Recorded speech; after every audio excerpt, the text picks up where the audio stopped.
I'll never forget the moment she walked back into the house after her so-called girls' trip. Her suitcase was still by the door, the smell of perfume and hotel soap clinging to her clothes, when she looked me straight in the eye and said it as casually as if she were asking what was for dinner. Let's just be friends. No build-up, no tears. Just those 4 words, sharp enough to slice through every ounce of loyalty I had poured into our marriage. At first, I laughed, because who says that to their husband? But she didn't laugh back. She crossed her arms, leaned against the counter, and repeated it with a colder tone, like she'd rehearsed this line on the plane ride home. I think we'd be better as friends. Friends. After years of late nights working overtime to cover our bills, after paying for her trips, supporting her dreams, putting my own on hold so she could find herself. She wanted to downgrade me to a casual acquaintance, like our vows were some cheap contract she could rewrite whenever she felt bored. I stood there frozen, replaying every moment of our life together, wondering how she could throw it all away with a shrug. She didn't even flinch. No guilt, no shame, just indifference. But as I stood there frozen, trying to process those words, I realized this wasn't the first red flag. In fact, the signs had been building for months. When I think back to how it all started, it's almost hard to believe how blind I was. We met at a friend's barbecue. She was the loudest laugh in the yard, the kind of person who could walk into a room and command everyone's attention without even trying. And me?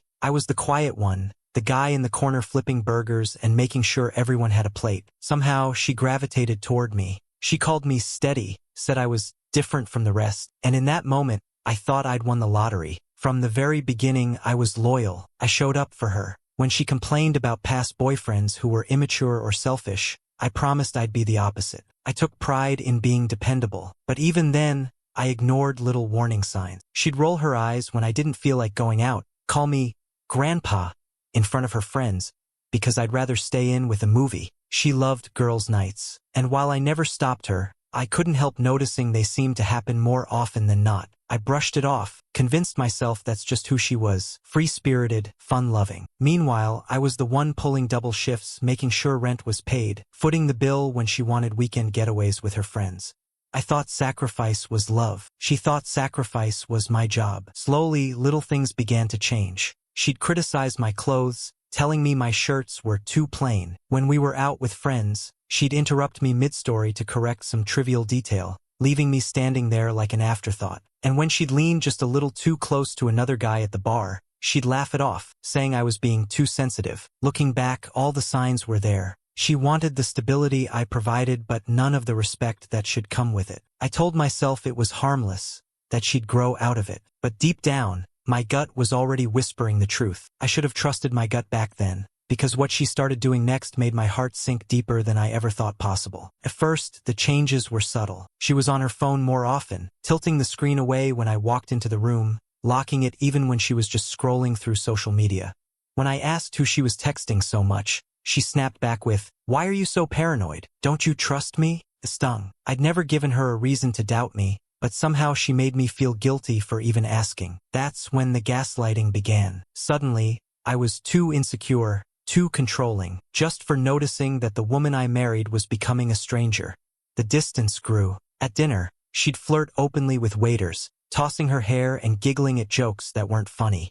If I gave her a look, she'd smirk and say, "Relax, it's just harmless fun." But I wasn't laughing. Neither were our friends, who watched her cut me off mid-sentence to correct me over tiny details, mocking me with a sharp little laugh that burned worse than any insult. Then came the infamous girls' trips. The first one felt innocent enough. She framed it as bonding time with her friends, and I wanted to trust her. But the trips became more frequent, each one more suspicious than the last. I'd ask where they were going, and she'd get vague. Just the beach? Or maybe the mountains? I don't know yet. She packed new clothes for these trips. Lingerie I had never seen before, tags still hanging, tucked carefully between her jeans and tops. When I questioned it, she rolled her eyes. "Don't be ridiculous. It's just for me." While she was away, I sat in the silence of our home, replaying her words over and over. Every laugh, every dismissive comment, every late-night text she hid from me. I connected the dots, even though I didn't want to believe the picture they painted. My stomach twisted with every hour that passed, imagining scenarios I didn't want to see. When she came back from the latest trip, something was different, colder. She didn't rush to hug me or even pretend she'd missed me.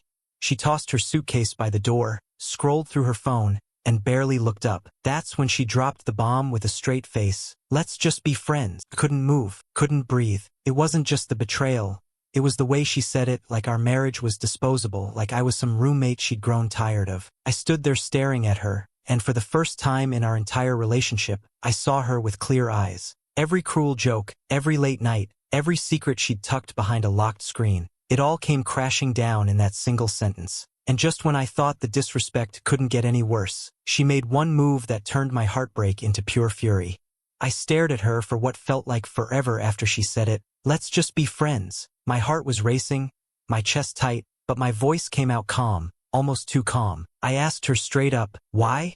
Why now? After everything we've been through, why would you throw this away? She smirked, that smug little smile I used to think was playful but now looked venomous. Then she laughed.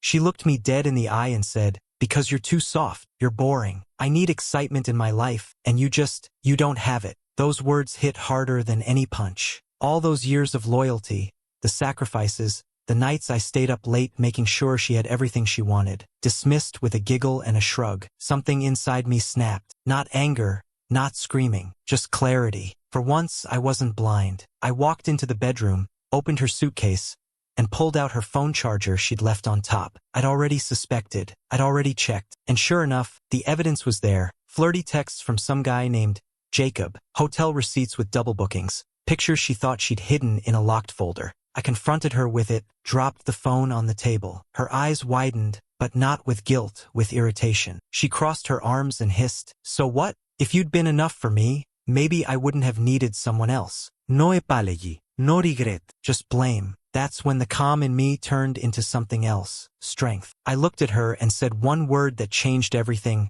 Actually, she froze. Actually, I've already spoken to a lawyer. The divorce papers are ready. I've moved my money into a separate account, and the joint one, it's locked. The house, it's in my name. Your little girl's trips? Everyone knows now. Your parents, your friends, they've all seen the texts. You wanted excitement? Well, here it is. Her jaw dropped. Then came the storm. She screamed, cursed, tried to play the victim. How could you betray me like this? After everything I gave up for you. She threw her phone against the wall, started sobbing like I was the one who'd shattered her world. But for once, I didn't flinch. I didn't beg. I didn't argue. I just stood there and watched her unravel. And deep down, I felt something I hadn't felt in years. Power. She tried every trick in the book. First anger, then tears, then promises she'd change. She even reached for me, tried to hug me like that could erase the filth of what she'd done. But it was too late. I wasn't hers anymore. For years I'd been the quiet, loyal man she thought she could manipulate, humiliate, and discard at her convenience. But in that moment, I realized something. Her betrayal wasn't my weakness. It was my liberation. She thought I'd crawl back, but the world's reaction to her betrayal would leave her completely cornered. The fallout was immediate. Word spread faster than I could have imagined, and for once, I didn't have to say much. The receipts spoke for themselves. Screenshots of texts, hotel bookings, late-night messages she thought were hidden. It all circulated through our circle of friends and family. And the silence that followed from her side told me everything. Her parents called me first. Her own mother's voice cracked when she said, "We raised her better than this. We're so sorry for what she's done." That hit me harder than anything she ever said. Her own family couldn't defend her actions. Mutual friends began dropping her left and right. The same people who once laughed along at her jokes at my expense now looked at her with disgust. One friend messaged me privately, "I always thought she treated you badly, but I never imagined it was this bad. You deserve so much better." And then came the avalanche of validation, the kind of responses you'd expect if the story were posted on Reddit itself. "Bro, you dodged a bullet. She did you a favor. Better to know now than later. This is the definition of gaslighting. Glad you woke up." For the first time, people weren't laughing at my expense. They were furious for me. She, of course, tried to spin the story. Online, she painted herself as the victim, claiming I'd been cold, inattentive, even accusing me of controlling her. But every lie she typed crumbled the moment someone dropped the evidence in the comments. Her credibility was gone, shredded by her own choices. Meanwhile, I found myself drowning in unexpected support. Old friends reached out to grab coffee. Coworkers I barely talked to offered a listening ear. Even women, friends of friends, slid into my messages, not in a predatory way, but with subtle respect, admiration. They saw strength in how I handled the storm without losing my composure. It wasn't about moving on too quickly. It was about finally being seen, finally being respected for the loyalty I had always carried. The irony? She once accused me of being boring, of not being enough. But when the truth came out, it turned out I was more than enough. She was the one who came up short, and while she scrambled to rebuild the lies she shattered, I found something she never expected me to discover. In the weeks that followed, the chaos settled into clarity. I signed the papers, sold off what needed selling, and separated our assets so cleanly that there was no chance she could ride the coattails of the life we had built together. What was once ours became mine again, not just in possessions but in peace of mind. For the first time in years, I felt light. I reconnected with my family, who welcomed me back without judgment. I spent evenings with old friends, laughing in ways I hadn't in a long time. I started focusing on myself, my health, my hobbies,